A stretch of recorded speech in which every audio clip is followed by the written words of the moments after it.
Halo, assalamualaikum anak-anak. Selamat pagi. Oke, kita akan mulai pelajaran kita hari ini ya, dengan judul nilai mutlak. Jadi pada materi ini kita akan membahas nilai mutlaknya, tapi bukan yang sesuai dengan KD 31 ini.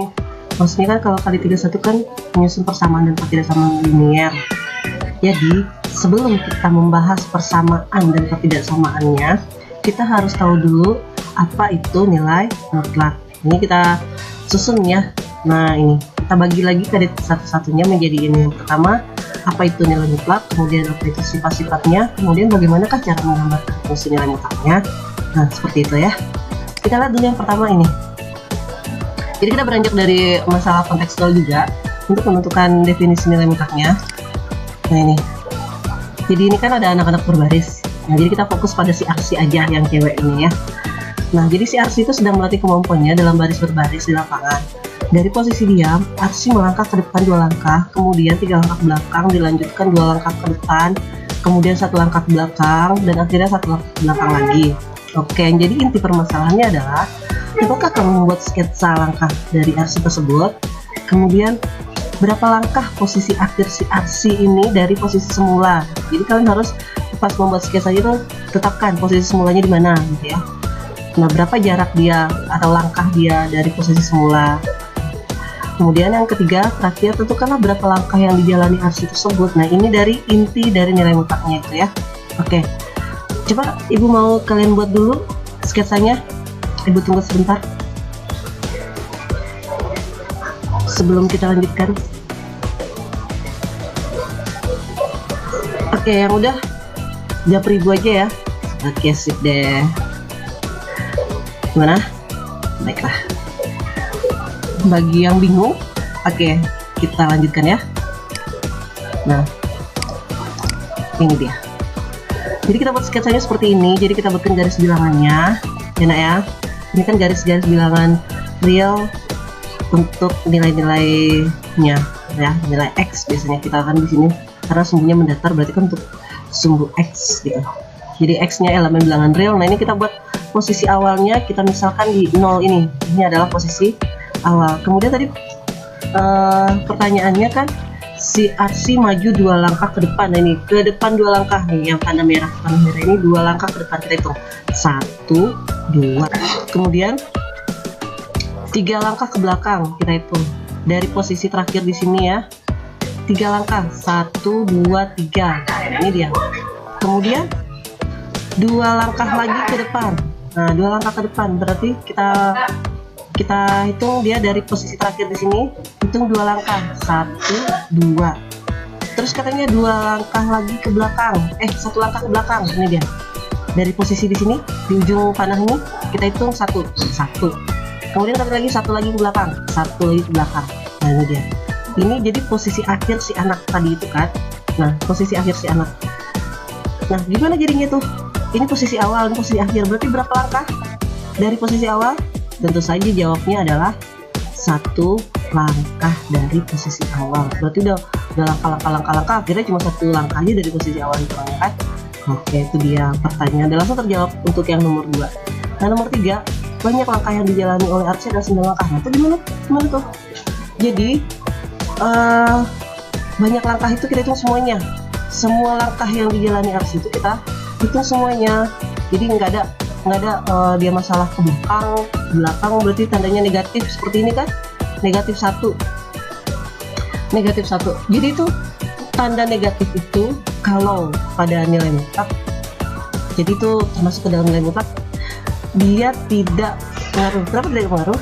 Karena jarak itu tidak ada negatif nilainya kan, karena dia hanya menunjukkan arah, hanya untuk menunjukkan arah, tapi bukan banyak langkah kita itu kan tidak dihitung dia langkahnya negatif kan, nggak ada. Nah, seperti itu ya. Jadi hanya menunjukkan arah. Kalau kata ke belakang dan ke depan itu hanya menunjukkan arah. Itulah dia konsep dari nilai mutlak itu gitu. Jadi dia tidak pengaruh. Oke, lanjut. Ini dia definisi nilai mutlaknya. Berarti kan tadi berdasarkan garis bilangan tadi, nilai mutlak itu adalah jarak antara bilangan itu dengan posisi awal.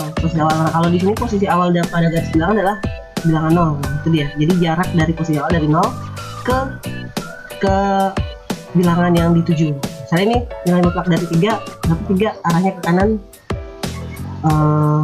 dia bernilai positif. Kemudian negatif 3 berarti kan X-nya yang negatif 3. Tapi nilainya berapa?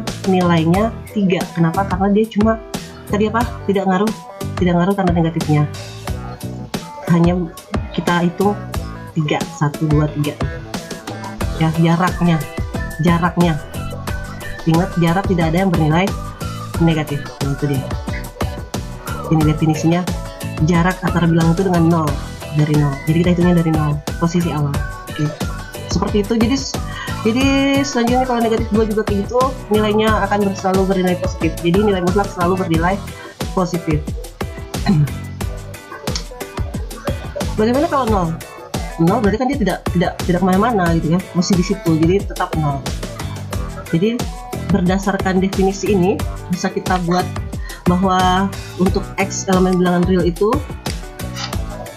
ya, untuk X bilangan real dapat dinyatakan dengan nilai mutlak X. Ini nilai mutlak, lambang nilai mutlak adalah 2 buah garis lurus, jadi di dalamnya ada X dibatasi oleh 2 garis lurus.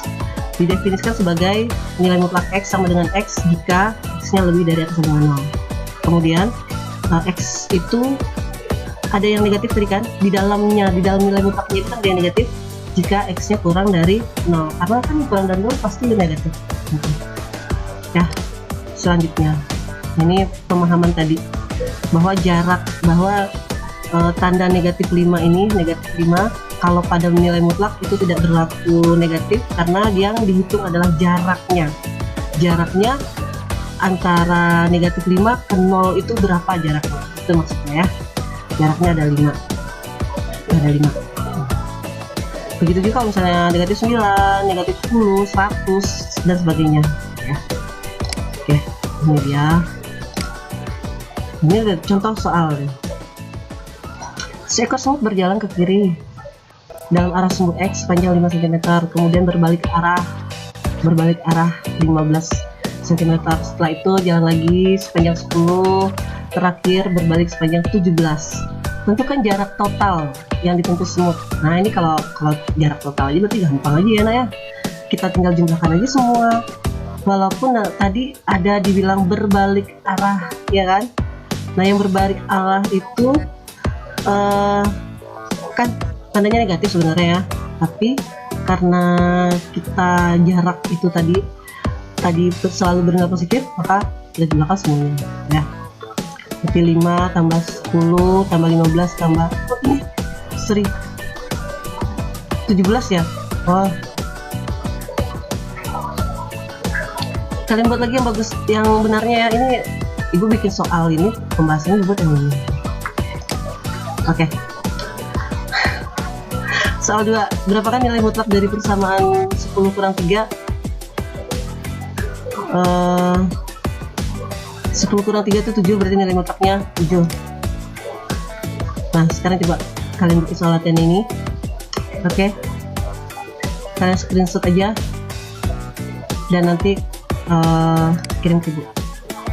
Nih, soal nomor 2 nya.